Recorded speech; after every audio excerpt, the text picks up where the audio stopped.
Bonjour à tous. Voilà parti pour le dernier épisode de notre série sur l'histoire de la construction européenne depuis 1950.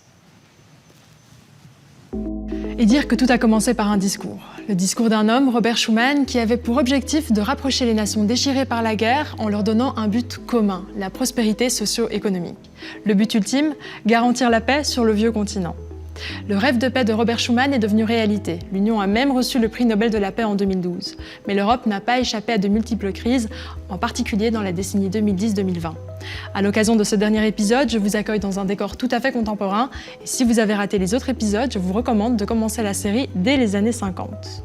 Et maintenant, je vous présente mon collègue Morten. Il va nous accompagner tout au long de cette décennie. Bonjour Morten.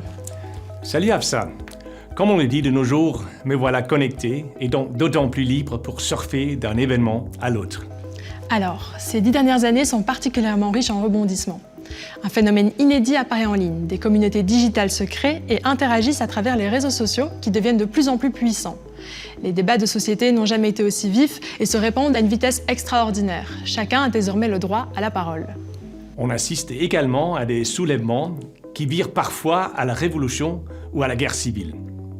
Un vent de contestation souffle ainsi sur l'Afrique du Nord, le Proche et le Moyen-Orient. C'est le printemps arabe. La guerre, notamment en Syrie, va pousser des centaines de milliers de personnes à frapper aux portes de l'Europe pour y demander refuge.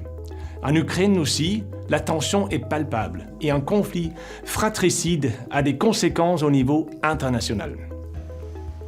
Une politique qui vise à développer des relations avec les pays riverains de l'Union s'avère plus que nécessaire. Par exemple, l'Ukraine dont on parlait, mais aussi l'Arménie, le Liban ou encore le Maroc. S'il est important de maintenir la paix et de commercer avec ses voisins les plus proches, l'Europe veut également entretenir ses liens outre-Atlantique. Ainsi, des négociations commerciales de très grande ampleur s'ouvrent avec l'Amérique du Nord, l'Amérique centrale et l'Amérique du Sud. Des négociations qui suscitent parfois de vifs débats au sein de l'Union. Après ce bref aperçu sur la situation mondiale et sur les différentes relations qu'entretient l'Union avec les autres puissances, revenons à sa situation socio-économique en cette décennie. Pour amortir les dégâts de la crise financière de 2008 et poursuivre le redressement économique des régions les plus pauvres, les États membres adoptent la stratégie Europe 2020.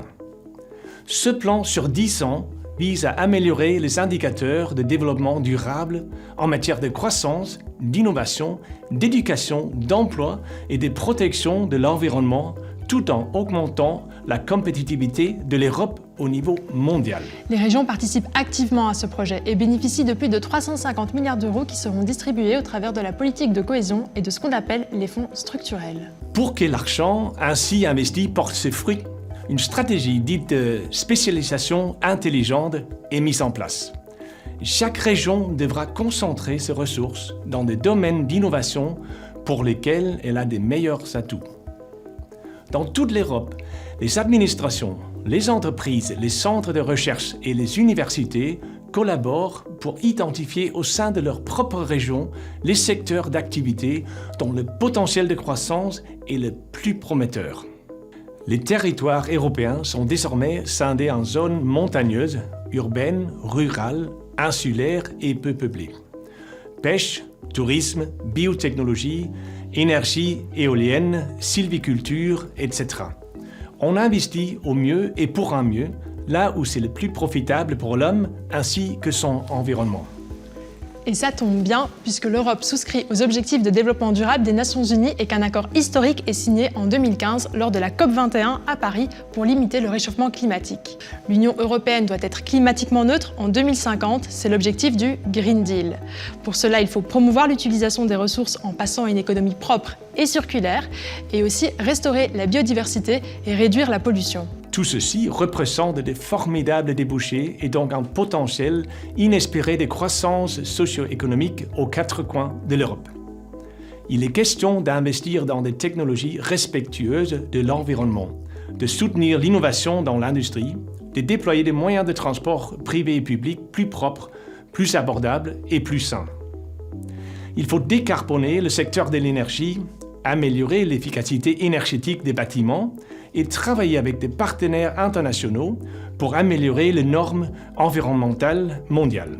De 27 membres, l'Union passe à 28 en accueillant la Croatie en 2013. L'Europe compte alors 281 régions qui évoluent de concert, mais pas pour très longtemps. En 2016, les Britanniques décident lors d'un référendum de quitter l'Union. Le Brexit va devoir être planifié et organisé dans les mois qui viennent. De leur côté, l'Albanie, la Macédoine du Nord, le Monténégro, la Serbie et la Turquie sont candidats officiels à l'adhésion, tandis que la Bosnie-Herzégovine et le Kosovo prennent, eux, le statut de candidat potentiel.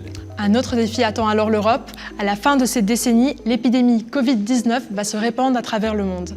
Comme c'est le cas depuis 70 ans, l'Union européenne devra protéger ses citoyens et son économie en développant la solidarité. Car une fois de plus, ce n'est qu'ensemble qu'on a une chance d'y arriver. Merci Morten. Hi Afsan. Merci à tous. Ensemble, nous avons construit l'Europe.